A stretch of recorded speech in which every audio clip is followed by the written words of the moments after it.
long time ago, matagal nang naninilbihan ng aming pamilyang Villegas sa pamilyang Velasquez. Simula pa ng Dark Ages. Ito nga pala, kakagising ko lang. Simula po ng Dark Ages, matagal nang naninilbihan ang pamilyang Villegas sa pamilyang Velasquez long time ago. Kumbaga, na ang kanilang anino sa maliwanag na simoy ng araw.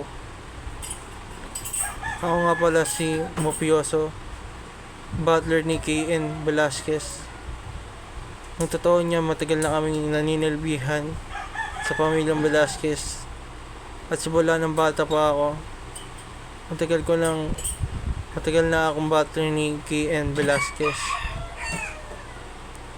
Marami na kaming pinatumba ng mga masasamang tao, mga drug lord, sindikato, gang, at iba pa. At napagtanto ko na tama nga ang ginagawa dahil pinaglalaban namin ang hustisya. Nandito sa Pilipinas ngayon bilang spy. At ako ay 21 anyos na. At ito ang aking kwento. This is the long time ago, then and now.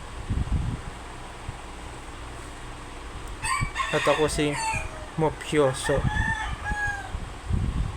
Anong ulam?